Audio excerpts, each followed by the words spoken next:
Hello, and welcome to Conversations with Reverend G. I am Reverend Grenetta Mason, aka Reverend G, and I'm here every Monday night live at 8 p.m. with WEMS Radio. We're live on Facebook, we're live on YouTube, Twitter, and Twitch, and the WEMS Radio app. Each week, I bring you guests from different walks of life with different perspectives, with different experiences. We talk about life, love, and spirituality. And we talk about spirituality from a practical point of view. How does it support you in your everyday life? How does it support you moment by moment? I talk about the spiritual toolkit. What practices are your go to practices? When you need clarity, support, a little joy, something to shift your day, what are the practices that work for you?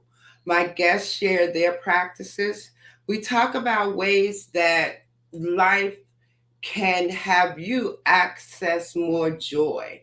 We talk about resources that you can use. I love that all of my guests come from different avenues and they share different perspectives about how we can live our lives. And I'm all about living our best lives with grace and ease. And every day I have daily posts on Facebook and on Instagram to support you at any moment during your day. You can go to my post and get an uplifting, inspirational message. Tonight, I am excited to have a special guest, Christian Bush. Christian is an MSSW. She's a coach and she's also a consultant. I'm excited to have her here today to share with us her different experiences and different resources that will support you in living your best life. Hey, Kristen. Hello, hello, hello. Hey, How Reverend are G. you? I'm doing fabulously. How are you? I am doing so good. Happy New Year, everybody. It is. I was saying earlier, Happy New Year. How long do we say this? I go back to work tomorrow in the office. So, it's like maybe you don't see everybody on one day, but for how long do you say Happy New Year, right? To everybody you see, right? So it is the new year 2023, top of 2023. And I'm excited about 2023. As with every year, we're also excited, right? From the top of the year, right? So we could just keep that going throughout the whole year, right? I remember one thing people saying, whoa, 2022, where did it go, right? Just like all of a sudden it was Christmas, right? So I was like, oh, I wanted to slow down. And I was like, I don't know that it really went fast. I think it's how we lived in that year. It's like, did we appreciate every moment, or were we get into the next holiday or the next this or the next that, or were we living in each moment? Because also for me, it did feel like it went really fast. So I stopped and I was like, but wait a minute, it's going the same, right? It's not that it changed, but I think it's our perspective. Hmm. So, with all that said, Christian, introduce yourself to my guests, people, the show. Okay. Hello, everyone. My name is Kristen Bush. Currently, I am a DEI, which is Diversity, Equity, and Inclusion consultant with United Solutions Consultancy Group, as well as other different consulting firms. And I also have my own coaching practice. So that's inner alignment coaching. I also, what I was just thinking, Grenetta? Mm. Initially I got, and when I was an undergrad, I studied three things. I studied Africana studies, psychology, and religion. And a lot of people don't know that. A lot of people just know about Right. my psychology part. But I was thinking about just my trajectory, and I think those are the threads that kind of run through my whole trajectory. Even the class that we're in now together, right? Like Mhm. pulls on a lot of those things. So, yeah, I would say if you want to know about me, spirituality is important to me. Mhm. Um, like diversity work is important to me, and really like justice for people and like treating Mhm. people, fairly and kindly and goodly. and and then the third pillar is psychology, which to me is really about like being a whole, happy, healthy human being. And a lot of Mhm. people call it different things, whether it's mindfulness or wellness or whatever you want to call it, but really that's what it means to me. So I would say those are the three things that I would introduce myself. Yeah. with.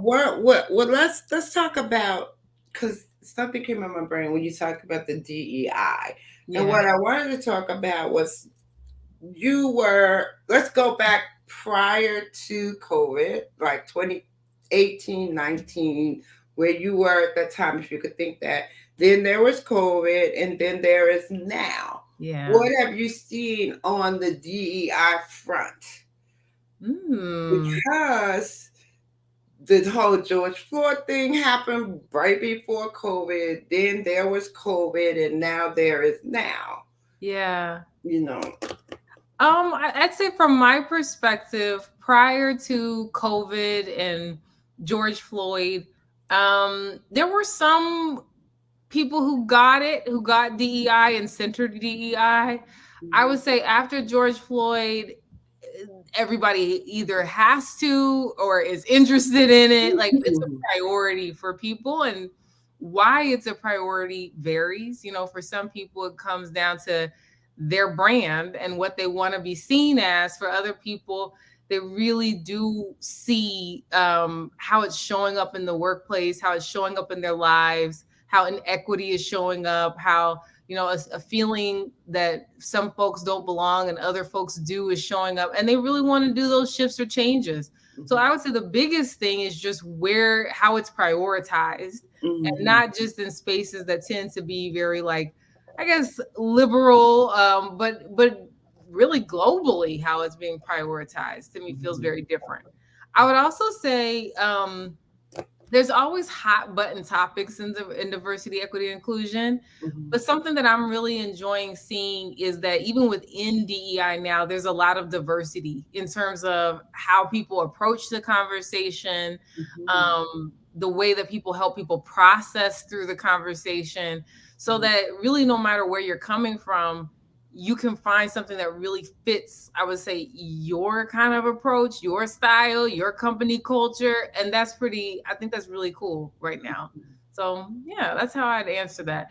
Mhm. It's still a lot of work to do, but at least I feel like people have a bottom line understanding. It's less about why is this important? How does this fit to my bottom line? And more about, okay, what's the next step? How do we create change? What does that change look like in terms of large scale? People are in a different type of conversation. Yeah. And so you get to go in and support them in creating the program that works for them. Or when they Yeah. hire you, it's to. I mean, I would say so. One, yes, that is like consulting with people. Sometimes people have like their agenda, what they're interested in accomplishing. Mhm. Usually, they have some idea about what that is or what the outcome is that they want. And then, as a consultant, I think your work is both helping them to figure out what are the steps that you need to take to get to that outcome, but also to clarify what is the outcome, because sometimes people just Mhm. know it in broad strokes and they Mhm. may not really know, okay, well, what is it that I'm looking for? They may have kind of some disjointed pieces of the pie, and your job Mhm. is to help put it together into something that actually makes sense. You know what I mean? So I think it varies. But I also think, and this is what I really want to talk about too, is Mhm. DEI is something that I've always been passionate about it, but I did not always see myself going fully in it. In fact, I kind of went to it kicking and screaming, like I didn't want to do. And it really came because I got burnt out. Like I have been doing the work for a lot of years in different capacities, and I think a lot of people can relate. feeling burnt out, feeling Mhm. tired. How many videos can you watch? How many stories can you tell? It takes a toll, especially if it's stories that are coming from your community. Mhm. And so, what I'm most excited about is how do we use mental fitness? How do we use spiritual principles in order to support that work? Mhm. Because ultimately, what we're reaching for is something that actually feels better. So it should Mhm. feel better even while it might feel hard. Like we Mhm. got to be able to have both for this to be sustainable. And so Mhm. that's really what I'm excited about in this new kind of coming back to DEI. And the company that I work with, I think they do a beautiful job, as well as me, to be honest, of like really thinking about how do we do both? How do we Mhm. hold people in this conversation so that you don't come out feeling just like brutalized, to be honest. Mhm. Mhm. Uh, Mhm. these aren't easy conversations to Mhm. have, and it's not easy stuff to process and work through. It's a lot. It's Because a in soul. years and years of conditioning, years and years Mm, of different beliefs, years and years of processes, it's so much. So yeah. to be able to break that down, one of the things that came to my mind is I always think about impact, and how do we measure the impact though of Mm, these conversations, right? mm, And I guess we can look at, are more people being promoted in companies? Are they feeling heard in companies? Those are some of kind of the things I think about when I think about what is the real impact of these DEI conversations. So I'm looking forward to seeing what that is. But yeah. I know there's some impact, and I know there's still a lot of struggle within that. The whole community. I'm not in corporate America anymore. I'm not working in the spaces where the impact was felt for me. Mm, Uh, Basically, that's where I felt the most yeah. disconnected, right? Right, with Mm, equality and inclusion. Yeah, so even with that in mind, you in the beginning, I was looking back at your career. You started off with youth. So you were talking about like these pillows, like psychology, the spirituality. Um, you started out with youth. What was the transition from there? And are you still interested in working with youth in any way? yeah. I started off actually initially saying I just want to serve my community. I want to empower people within my community. Hmm. And it happened to be that I worked with youth, but even in those spaces, Hmm. I quickly realized if you're not working with staff, right? It's not really sustainable. Right, And exactly. then even within that, I could then quickly realize, if you don't have a seat at the table to design the program that staff and then young people are Mm, taking, then that's also not sustainable. So right. it kind of just naturally progressed that even when working with youth, I was always working or in a administrative capacity where I could Mm, actually impact things like the design of the program, the mm, services being offered, and I was mhm. also always doing things that had a reach beyond just the young adults, where we're working. Even when I was working at uh I don't know if I should name the organization, I but know we where were you, working at yeah. a youth organization. We were working with families, Mm, simultaneously. We're doing home visits. Sometimes you have mm. parents coming to you saying, my kid's been in juvenile for I don't know how long. What do I do? Or my kid's running away. What do I do? And I'm like, I just got out of college. What do I know? But especially Right, exactly, right, if right. you're working with young people, you're working with the whole ecosystem. And if Mm, you're working with mhm, communities, you're working with the whole ecosystem. So mhm, whether you want to or not, if you really do want to be impactful, at least from where I was sitting, um, I had to start thinking about how do I make an impact at a systemic level. You know what I mean? mhm, mhm, Yeah. mhm, So I mean, my favorite population I would say is college age, 18 mhm, to 22. I mhm. feel like it's a gift to work with that population. Not Mm, only are mhm. they empowered and able to actually like create their own lives finally, Yeah. right? But Mhm, they're at this space where they're questioning everything. it's literally like a new beginning. Mm-hmm. Everything that they just learned for the last 18 years, now they're starting to say, well, do I believe that for myself? Did I ever believe that? Do I want to believe that? Who am I?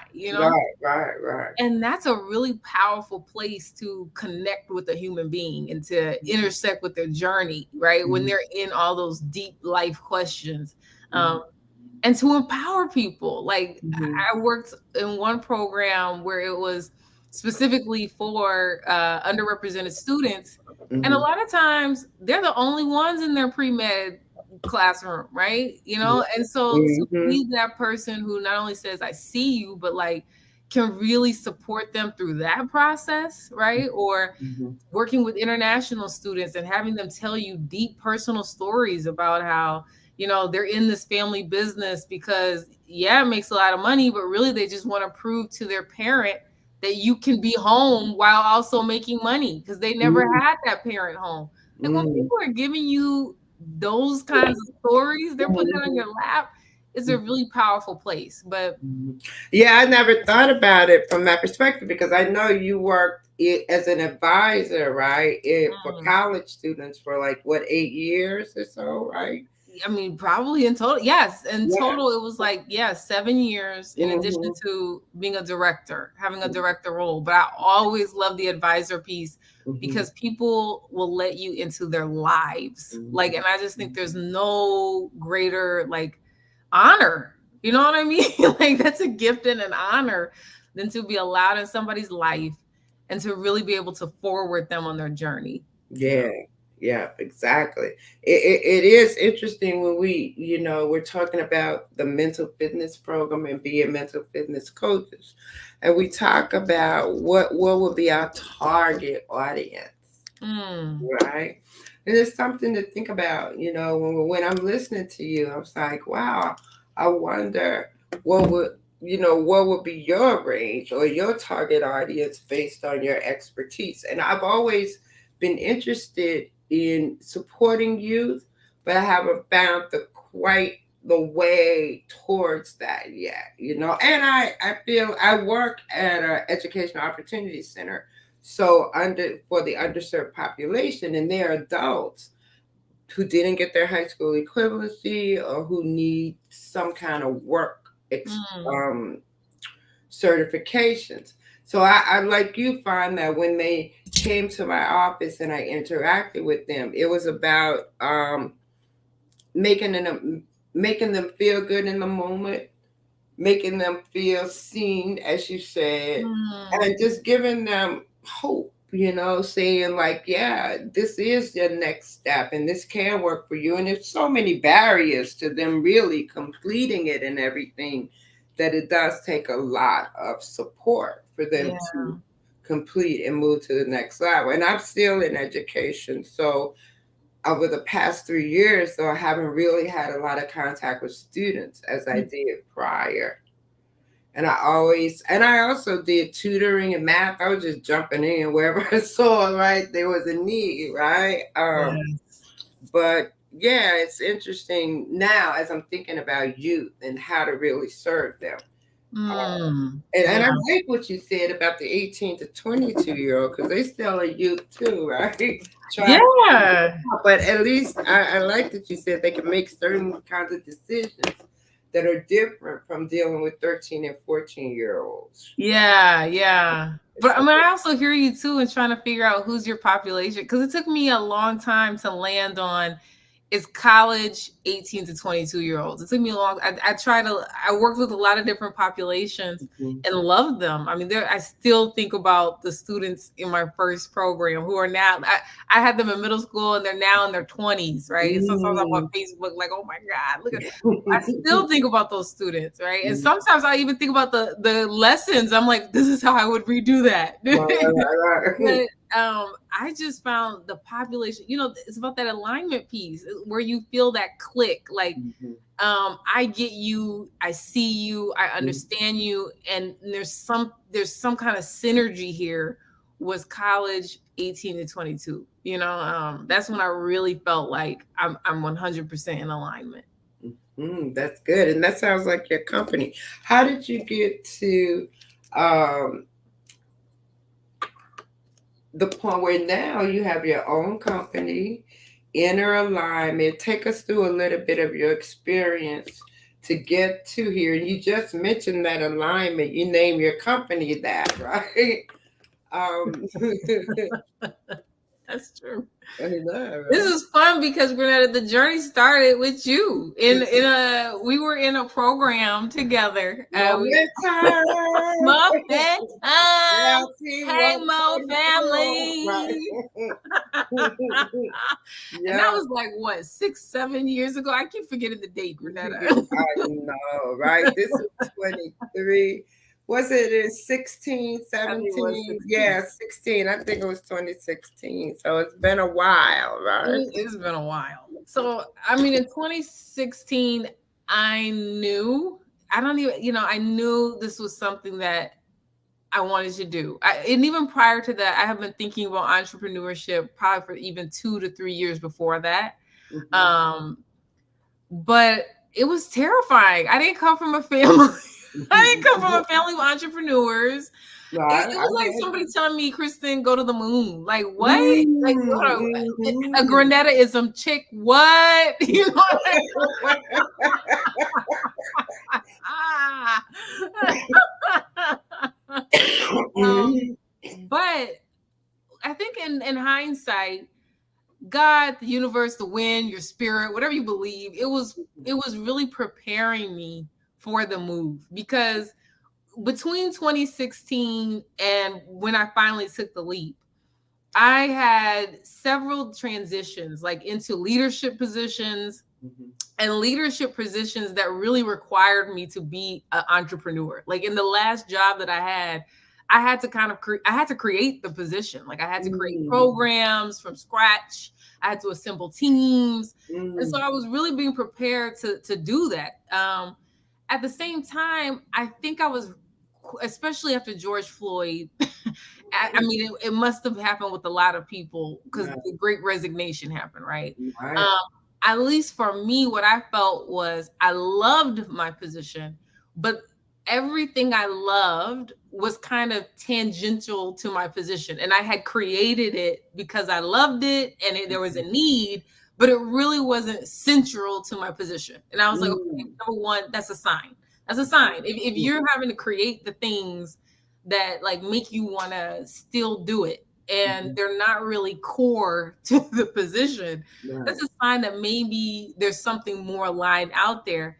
The other thing is, and I'm gonna be real, I was burnt after Right. George Floyd, and I remember thinking, if for me to stay in this position, Mhm. I've got to center these issues in my sphere, right? Because there's no Mm. way that I can just smile, kiki at the Mhm. water cooler or Mhm. talk about blase blase, and Mhm. this is what's happening in our world, right? I have to feel like I'm able to take it to respond to what's happening in me, what's happening in my community, what's happening in the world in real time and make real change. Mhm.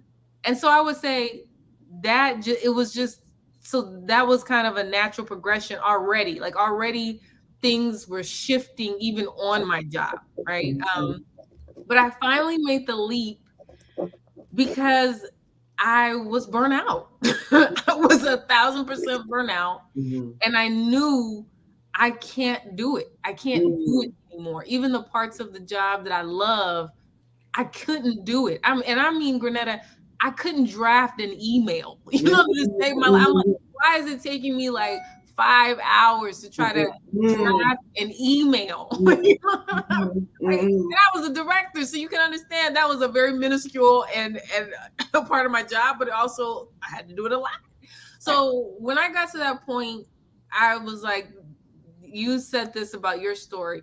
This isn't just about working a lot. There's something spiritual here. I'm not burnt out just because I've been doing a lot. I'm burnt out because I'm out of alignment. You Yeah, know what I mean? And I think that was the first time I really got that something like that could happen. Like I've absolutely. just run the course of this chapter and to try to stay in it when it's really when my life is shifting me somewhere else Mhm. will just tear me down. And I Yeah. had literally seen other people in my life we have a common friend. When her chapter was over in New York, I mean, she left in a wheelchair. I didn't need, I was like, I don't need that. I had no. Exactly. Yes. When that chapter was over, she developed this like photo light sensitivity. Like she literally cannot be around technology. I was like, okay, I'm hearing they say it comes as a pebble, and if you don't listen, it will come as a brick, and if you don't listen, Right. I don't need to phone down. Right. I always said that. Please don't knock me down. I'm gonna listen. That's the practice of listening, so you can hear before it gets to that whole point where you have to like. I always pray. Please don't knock me down for me to hear. For me to hear. Right. I want to hear soon. Right. Oh, that's real, Granetta. Yeah. Yes. I want to hear. So really paying attention to your messages and paying attention to what's next. And you know what it is? So it's all this whole thing about we were trained to really work hard and go forward and just do this whole I mean, we had to, we wanted to, we were trained, go to work, you do this whole thing, right? And now I realize the energy that we put behind it wasn't necessary. And that's why you burnt out, right? Because we didn't quite learn how that whole grace and ease thing. We didn't quite learn how to get what we want without the whole fight energy. That energy. And I know you talk about energy, leadership, energy coaching, and that whole thing. And it really is about that whole energy, right? Yeah. I love you saying that. Somebody told me, a mentor of mine at my last job said, when you're young, you're always talking about time. But as you get older, you're thinking about energy. Like, how much energy do I need to devote to this? Is this worth my energy? And I thought, no truer words have ever been spoken. No true words have ever been spoken. And let me also say this, Granetta, because as I'm saying this, hopefully you and other people can hear. By the time I got to naming my company, it was kind of a no-brainer because internally I was getting messages, right? You're out of alignment. But then the other thing that I really started to think about, anybody who's been in any kind of psychology, therapy, mindfulness, you're reading all the books, you're doing. I got to the point, Granada, where I said, either this is real or it's not, but I want to know. Like, there comes a point where it's like, I don't want to just say, oh, Granada said, Iyanla said, Tony Robbins said. I want to know for myself, And so it was like, this is the time. I'm burnout, right? There's all these transitions happening in the world. There's all these transitions happening in my life.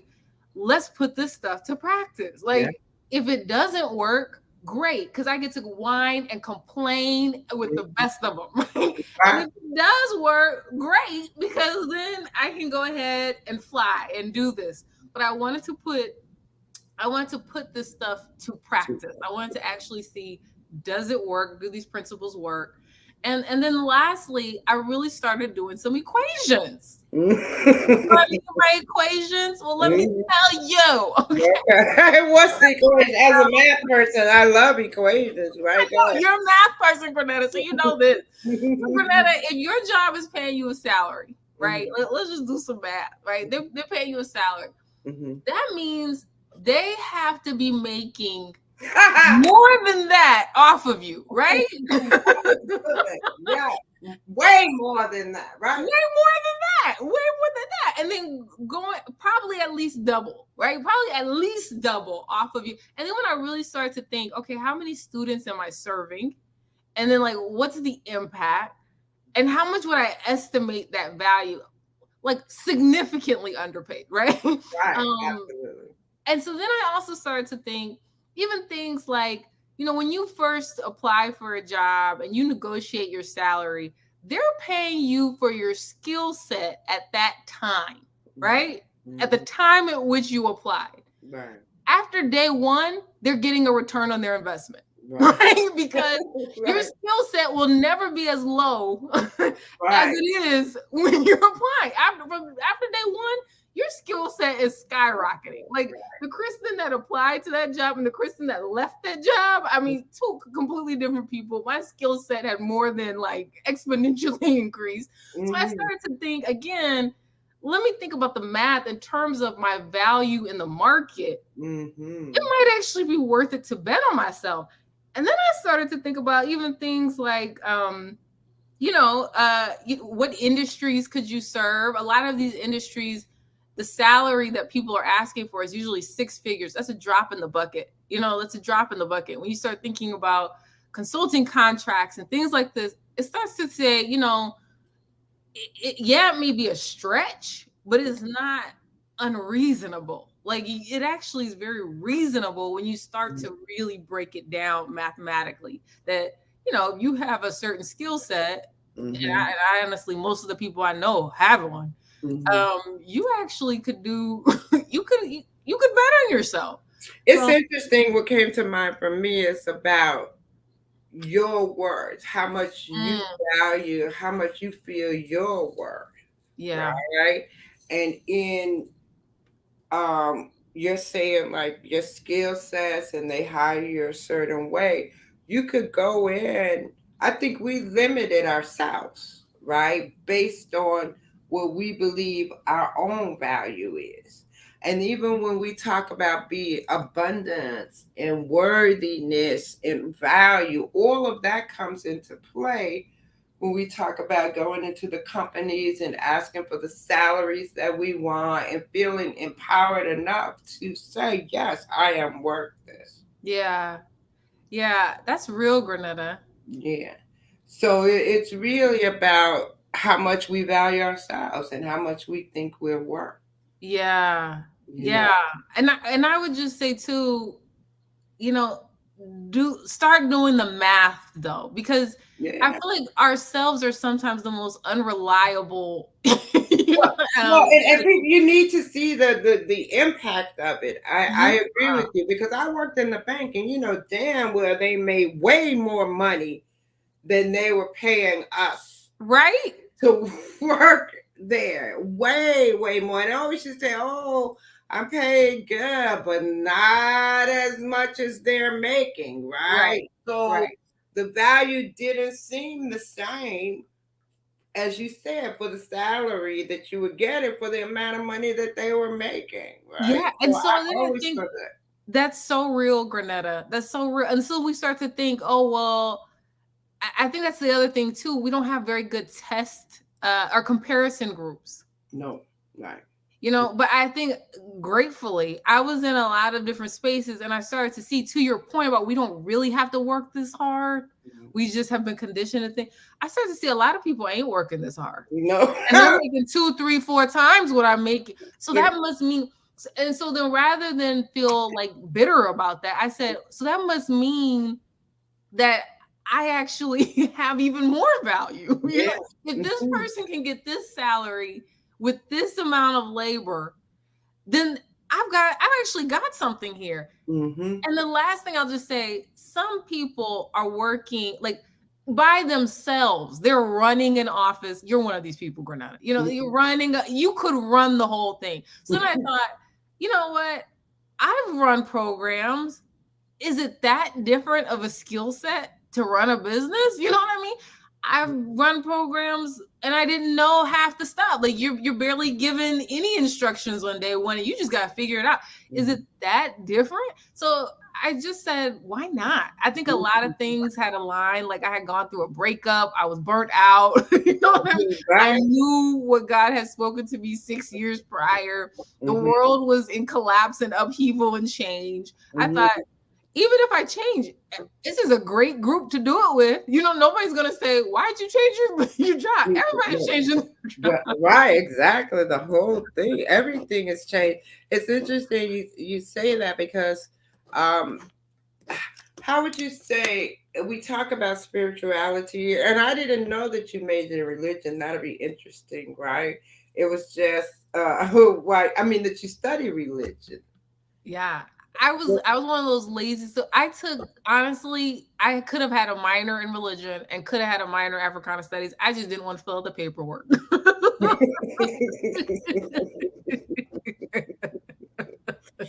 Yeah, and so let's talk. Give us a little journey through your spirituality. You know, as a Mm. kid, you go to church? You started out in church. Give us a little story about your journey to where you are now, where you're fully embracing that you study religion and spirituality and all of that. Oh Jesus, I'm sweating because I'm gonna like out myself on here. But my family probably still thinks I'm a very conservative or hopes. Nope. But I started off. I'm a Lutheran. I'm probably one of 10 Black Lutherans. Lutheran, right? Well, listen, yeah, I grew up Lutheran, but Is what I there- love about that denomination is Mhm. it really emphasizes you got to know that word yourself. Mm. And I remember arguing with, like, we had religion it might have been every week or every day, something like that. I remember being in full blown debates with the pastor. And so when I hear people's stories, a lot of them Catholic, that are like, oh, I asked the question and the nuns wrapped me over my knuckle. I'm like, Right. what are you talking about? Like, that was so opposite to my experience. Like, I was Mhm. really debating these folks. Mhm. Um, so I would say, and my family, like, if there's one thing that matters to my family, it's religion, it's God, Mhm. and even as, as conservative or traditional as they are, again, in Lutheranism, the theme is you gotta know it for yourself and you gotta have a relationship for yourself. So there's that. I love that because that's always respected. So Mhm. even if you ultimately find yourself on a different kind of path, if you always can say, well, I'm listening to what God's saying to me, and nobody can Mm. really, Good that's a saying. value, right? Right. That's a tenet. So nobody can really argue with that. Mhm. So I always just kind of had that. I always knew that there was a God for myself. But Mm. where my journey had to transition was, what is the nature of God? Mm. Mhm. I think while I always thought of God as a dad, my dad was a little Sort of. my dad would beat that butt. You know what I mean? Right. So I think my image of God was like, God is gonna beat that butt, and like, yo, Mhm. you kind of out here on your own. You gotta make it on your own. Yeah, God will drop a line here and there, but a lot of this is on you. And so my unlearning has been moving into a God of unconditional love, moving into a God where all things are working out for you, where you don't have to work so hard. Grenada, let me tell you, that first year, that's why people are like, oh, girl, you did that. You're an entrepreneur. I'm like, I didn't do nothing. Okay. Because that first year, I said I was testing those principles. I said, you know what, God, you want me to do this? Then you better do it for me, because Right. this is my skinniest branch stretch. Like, this is me Mhm. jumping off the cliff, and Right. I'm kind of testing you. Let's see Mhm. if I fall. Let's see Mhm. if this is real. Let's see if you really have called me. And God did it. Do you know what I'm saying? Mhm. So I Mhm. think that's been something that I'm still unlearning, is Mhm. I don't have to work so hard. I don't have to, you know what I mean? It can be, as you always say, graceful, easy. God can give to me just because God loves me. What is this? You know, He's like, what's that? what is that? I used to think Mhm. you had to be like The Rock, like in the Mhm. gym 7 times a week, busting Mhm. sweat, bleeding knuckles, and then God would give it to you. You know what I mean? But Mhm. now I know. Now I know, and I don't even know if this will make sense to your audience. Mhm. Everybody needs something different, to everybody has a different equation before they're willing to allow. You know what I mean? It's like, because you and I speak this, it's the allowing, is when you're like, okay, the releasing that something can come in. And so for Mhm. some people, they got to be in that gym like The Rock before they're finally able to release. You know what I mean? And say, okay, Mhm. I've done it. I'm gonna get. Other people, like my sister, from day one, they're like, it's you, and it's happening. And so Hmm. now I'm starting to see you can choose who you want to be. Yeah. You can be the rock if that's what works for you. Mm. But if that doesn't work for you, if that doesn't feel aligned, if you feel like, God, do I have to die in order to just have something manifest in my life?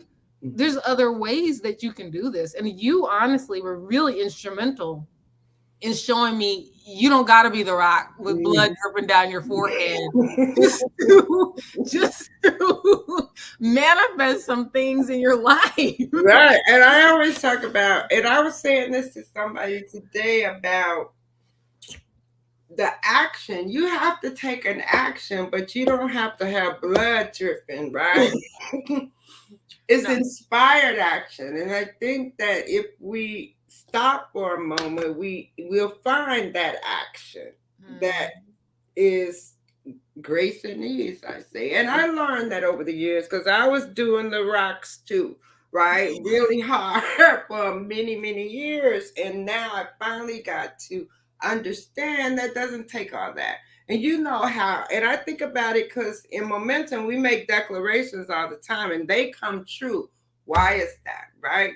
Yeah. You declare it and then you wait for your inspired action. It's not about making the declaration and then just sitting back. You know how people are like, God, I'm waiting on you. And he's like, well, I Right. told you to go over there yesterday and you Right. didn't go. It's not that. It's like, and that's why I think it's important to have those meditation, contemplation, whatever you do, prayer, Yeah. quiet moments where you hear your instructions, right? I Mm. remember one thing I remember, I'm studying the Bible now because I don't know it like that. But I always remember like one of those verses where it was like, you ready to go to battle and God hasn't given you any marching orders. Mm. Right. And for me, that always meant hold off before you start making all these moves to understand. And I've learned over time it comes with grace and ease. You don't Mhm. have to do all that. Yeah. And that's why I like talking to my generation, you guys, to say, don't run up on it till you 50 like that, right? Slow it down now, and then you'll be more productive as you get older and less burnout. Like you hit a wall. That's Yeah. because you was like hitting it because that's how you were trained. Mhm. You could talk about as a little girl what beliefs did you form? And these Mm. beliefs are what we worked off of our whole time. Mhm. What did we believe? Where did it come from? Something our parents told us, something the church told us. So we created all these beliefs, right? Yeah. And Yeah. from those beliefs, we operated.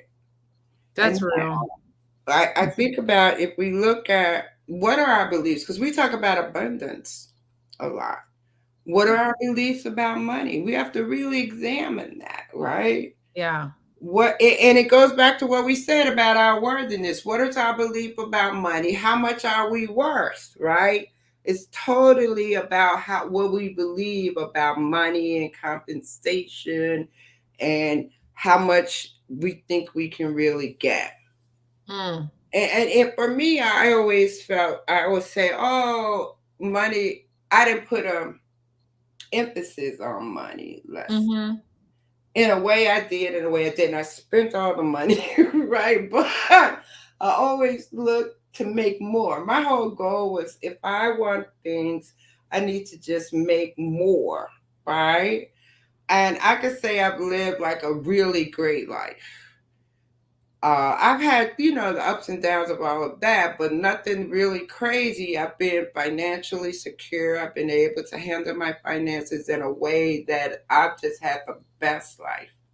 That's phenomenal. And also, though, I won't say that it's all my finances have been a little crazy. And I always say that because I have an MBA in finance. Yet my own personal finances, I did not pay attention to. I just got my money and I spent it and I rolled, right? So coming back to look at it, I was blessed that I'm good now, Mm. but I went through the ups and the downs of becoming financially secure because I just didn't pay attention to it. And Yeah. then once I started to pay attention to it, it shifted. And then I saw where my money was going and I saw what I was doing with it. So now it's a whole shift now in how I approach my finances, how I am living abundantly. Yeah. You Yeah. know? And I remember I used to say about 2 years ago, I started calling abundance cash flow. Because you could say abundance, I could be abundant in many ways. I was like, well, I want cash flow. I started calling it out cash flow. My cash has been flowing beautifully since then, right? Yeah. Because Yeah. I feel like you have to name it. What is it that you really want, right? Mhm. And then have that manifest for you. Mhm. That's Mhm. how I look at it. So a lot of the practices for me also in like manifestation have come over time as I Yeah. practice. And you know, one of my big things to you guys is about consistency. Consistency. You know, Woo! yes, consistency in practice, Yeah. right? And consistency doesn't necessarily mean do the same practice, Yeah. but it means consistently have a practice Yeah. that supports you, right? And it Okay. shifts over time. It's shifting. I Yeah. think about I still want to know, though I'm gonna come back on this talking, where are you today? So we looked at the Lutheran thing. How, Yes. let's say over you since 2016, let's talk about how Yes. have you grown spiritually and what that shift looks like for you. You know what? My spiritual shift, I can remember the day. I was listening, I think what's her name? Doesn't really matter. She was talking about the Course in Miracles.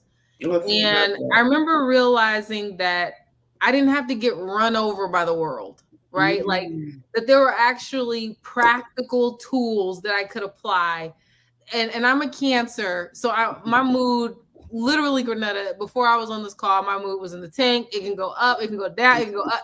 It's like that. And I started to realize, oh, it doesn't have to be that way. mhm, Like I grew up in the church, but I don't know why people don't tell you, having a stank attitude, being depressed, having anxiety, these things don't have to be this way. Like you actually, there are tools and principles and practices that you can do mhm, that actually can shift things. And so that's when I really went more into I guess people would call it, I hate to even name it because then people just shut down or whatever. But I started mhm, getting into things like Eckhart Tolle, The Course in Miracles, Esther Hicks, Michael mhm, Bernard Beckwith, mhm, Jan Levan Zant, mhm, mainly because it was practical. And mhm. I didn't, some people see this as being in conflict with like the Bible. Please, the more I study, the more I'm like, oh, this is just expounding on it. This is like Exactly. amplifying what these what these common kind of phrases we toss around, what they actually mean. And it makes we can hear it though from this perspective. I can. Is what I'm Yeah. saying. It's like when we listen to Esther Hicks or Michael Bernard Beckwith, it has me more grounded in my spirituality and even in understanding Christianity and understanding how to live in the realm of Christianity, I say, right? Because after a while, I felt like I was just like, I know my core was basic Christianity, but I did Buddhism. I studied all the different religions, right? Yes. And Yeah. then in studying all of them, I have a stronger Christian understanding Mm, I can see that. yeah, so it's interesting as we talk about when we shifted. I did a Course in Miracles many years ago, and I used to carry that book around. And everything I do, I try to tell the whole world about it. They used to call me the Blue Book Lady, right? Because it was a blue book, and everybody I saw talks about a Course in Miracles, right? Yeah. Because And it rewires your brain. Like it totally. And I it just gives saw you a new set of beliefs. exactly this morning on my feed, on the first came up yesterday for Course in Miracles. Day one said that nothing that I see is real, right? And I was like, I totally remember the whole Course in Miracles. I did the whole 365 days, Yeah. but it took me more than 1 year to do it. But I Yeah. got through it, right? And you're right, totally changed my Yeah. perspective. It totally changed how I thought about religion and life and spirituality. And it's all about God, of course, and miracles, Yeah. right? The whole thing about how we live our lives. And you remember you said unlearn some things. Well, that's what it did. Yes. It took everything that the beginning of the book is like nothing that you ever believed is real. That's how I Very thought. true. I thought I was like, oh my God, nothing that you ever believed is real, right? So then it would just wipe out all those beliefs. And then Yeah. in the second part, it fills you up, right? Yeah. Again, with beliefs that, oh wow, that you could embrace, with Yeah. beliefs that you And you could know, and live. I would say, because that can be a scary experience to have your paradigm shift can be, I mean, and I've had mine happen, it's happened multiple times. That can be really scary. But I think what kept me holding on ever since I was a kid, I just felt this isn't it. I Mhm. didn't download into this. Like this is what I'm seeing, what I'm experiencing. This is not it. And I really, I always felt like something was off. Like the programming didn't fully work with me. Like I knew there was something else. I knew that life wasn't supposed to look this dark and grisly and grim. You know what I mean? Mhm. Um, so I think that's what really, even when it was taking me, even when it was giving me beliefs, I was like, what? Mhm. Oh, well, thank you, Kristen, for joining me tonight. That's so funny. Your video cut out. I wonder if you lost the internet or something, but it's been really, really great having you on the show tonight. Thank you for joining us tonight on Conversations with Reverend G. If Kristen comes back in, that will be great. However, yep, she came back. Right. I was like, oh my God, is she gonna come? I was like, if Kristen comes back or however, because it's almost time for us to go, I right? But I know. The book, really, we didn't even get to the positive intelligence and I know that's what I mental really want. fitness. Right. Okay. So talk about the mental fitness. So one of the things is we are Kristen and I and Jasmine. We're on this new program called Positive Intelligence, and we're getting certified as positive intelligence coaches. So, mental fitness coaches is what we're called, what it is. And I totally feel aligned with that because I Mm-hmm. think about as a spiritual coach, my base is spirituality, but being a mental fitness coach, everybody looks at fitness as a goal. And then we look at mental fitness. At this point in time, we talk about mental health. We talk about everybody needing something because of the way the world is right now and what different things can support them. And during COVID, we talked about the mental breakdown of everybody broke down. And one of the things I heard is that when you say mental health, people think of it differently than if you say mental fitness, right? So Mm-hmm. mental health comes from a place where it's like you're sick, something's wrong. But mental fitness feels like, well, let's get this fit. Like you go to the gym to build muscles, right? You go to the gym to get fit. So this whole operating system around positive intelligence is around getting yourself together mentally. Mm-hmm. Go ahead, Kristen. I said my part. I love it. Granetta, you are a queen at explaining very complex. Like, the Well, only thing I've I been can add to working at that, it. I was like taking notes, like, okay, I've been working at how to present it because it's so exciting. And me as like a finance math person, when they say operating system, I jump because I hmm love operating systems, right? yes. Create systems, but but I would say the basic core for mental fitness, for me, what I love about it is that Yeah. we work for 7 weeks on ourselves. Yeah. So it's really about working on ourselves. Yeah. And in turn, in getting ourselves mentally fit, Yes. we were able to, our relationships changed. My work relationships changed. My home relationship changed. Things changed because I worked on me. Yes. So the point is to support people in working on their own mental fitness, which in turn will Yes. have their relationships change, will have everything, every aspect of their life change. Yes. I mean, the only thing I would add to that, Grenetta, because you nailed it, is just I have discovered firsthand that no, if you don't change your mindset, you will meet yourself in every place you go. You Yeah. could get the promotion, I got it. You could get the money, I got it. You could get the amazing apartment, I got it. You could get the man, and whatever you were dealing with when you didn't have none of that is going to show up at your door. you know and Right. so for me, what I quickly started to discover in the next jump into entrepreneurship is I had a coach. I was in transformational leadership. I was in the lead coaching leadership. But what happens when you're by yourself? What happens when that workshop ends? What Yeah. happens when you hang up with your coach? What Mm. happens when you hang up with your therapist? What happens when Mm. you get away from your friends and it's just Yeah. you? Mm-mm. You need something. A practice of some sort, right? You need a Yeah. practice. Yeah. And I knew where I wanted to go. I knew how I wanted to feel. I didn't know how to get there. Mm-hmm. And Mm-hmm. so this to me was the how. It was the Exactly. roadmap of how do you get here? And Mm-hmm. and it was a roadmap. It's not like I had never been to these places, but this is about sustainability. Mm-hmm. So Yeah. that, feeling good isn't just a blip when you're in this amazing workshop. It's not just a blip when you first get that promotion and then the next day is Right. just a job. It's not Right. just right. We all know Yeah. that. It's Yeah. like a year ago you were crying trying to get this job. Now you're crying because you're in it. Right. You don't want it anymore, right? Yeah.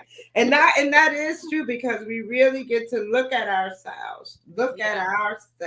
totally, which Yeah. is nice. So, you guys are hear more about this program because we are mental fitness coaches. And and with me, I'll talk about it forever, right? We Because could do a three-way with bring Jasmine on too. okay, great. And we'll talk about it. Well, our time. What is that cat? Oh, I won't date myself. So, what do you want to say, Kristen? How would you like to support people at the end? Right now is your time.